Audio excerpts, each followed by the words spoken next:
அனைவருக்கும் கணித வணக்கம். இப்போ பார்க்க போகிறது 7ஆம் வகுப்புக்குரிய கணக்கு 3ஆம் பருவம் பயிற்சி 3ல் 4வது கணக்கை பார்க்க போகிறோம்.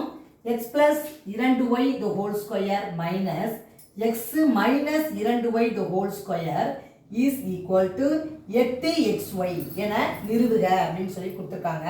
இந்த கணக்கை பொறுத்த வரைக்கும் என்ன முற்றுமைகள் கொடுக்கப்பட்டிருக்குன்னு பார்த்தீங்கன்னா a plus b the whole square, a minus b the whole square.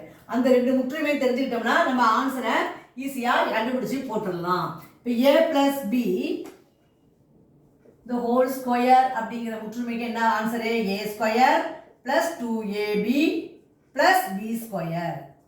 அதே மாதிரி a minus b the whole square அந்த முற்றுமைக்கு என்ன எழுதுவோம்? a square minus 2ab plus b square. இந்த ரெண்டு முற்றுமையை வைத்து தான் இந்த கணக்குக்குரிய விடையை நம்ம இப்போ கண்டுபிடிக்க போகிறோம். x plus 2y இதில் வந்து a என்பது என்னது? x, b என்பது 2y. அவ்வளோதான். இது தெரிஞ்சுக்கிட்டோம்னா இந்த ஆன்சரை ஈஸியாக கண்டுபிடிச்சிடலாம். இப்போ a square plus 2ab plus b square. அப்போ இதோட அப்ரிவேஷன் என்ன எழுத போகிறோம்? x square plus 2ab 2 into x into 2y plus b square, அதாவது 2y ஸ்கொயர். இது போட்டுட்டோம். அடுத்து minus a minus b the whole square ஃபார்மேட்டில் எழுதுறோம். x square minus 2 into a என்பது x, b என்பது 2y. அடுத்து என்ன வரும்? பிளஸ் 2y b ஸ்கொயர், அதாவது 2y ஹோல் ஸ்கொயர். இதை மாதிரி எழுதிட்டேன். அடுத்த ஸ்டெப்பை என்ன செய்யறோம்?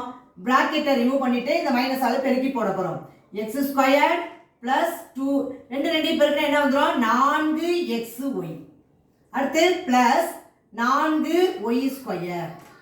அடுத்து மைனஸ் மைனஸ் இன்ட்டு பிளஸ் என்ன? Minus minus x square minus into minus பெருக்கினோம்னா என்ன வந்துடும்? பிளஸ் வந்துடும். 2 4xy. அடுத்து plus into minus minus 4y square. இப்போ பார்த்தீங்கன்னா என்னென்னலாம் காமனாக இருக்கோ அதெல்லாம் எடுத்து கழிச்சிட்டு மிச்சத்தை போட போகிறோம். இப்போ எக்ஸ் ஸ்கொயர் ப்ளஸ் இருக்குது, இங்கே மைனஸ் இருக்குது. அப்போ இது ரெண்டையும் அடிச்சிடலாம். X square minus square equal to 0. அதே மாதிரி பாருங்க, ப்ளஸ் 4y ஸ்கொயர், இங்கே மைனஸ் 4y ஸ்கொயர் இருக்கு. இது ரெண்டையும் கேன்சல் பண்ணிடலாம். ரெண்டையும் அழிச்சோம்னா என்ன வரும்? 0 வந்துடும். இப்போ மிச்சம் இருக்கிறது என்ன இருக்கு? 4 + 4 4xy + 4xy. ரெண்டையும் கூட்டினோம்னா என்ன வந்துடும்? 4 4 கூட்டினா 8xy. இது எப்படி எழுதலாம் அப்படின்னா 4 ரெண்டுலேயே காமனாக இருக்கா எடுத்துட்டு என்ன பண்ணுவோம்? xy. அப்போ ப்ளஸ் 4xy. 4 நாளைக்கு கூட்டினா 8, அப்புறம் 8xy. இப்போ ஆன்சர் வந்து என்ன பண்ண சொல்லியிருக்காங்க? 8xyங்கிறது வருதா அப்படிங்கிறத செக் பண்ண சொல்லியிருக்காங்க. Is equal to 8xy. அப்போ இந்த கணக்கை வந்து நம்ம என்ன பண்ணியிருக்கோம்? ப்ரூவ் பண்ணியிருக்கோம். வரக்கூடிய விடை சரியாக இருக்கிறது. 8xy அப்படிங்கிற ஆன்சரு கிடைச்சிருக்கு. புரிஞ்சுங்களா?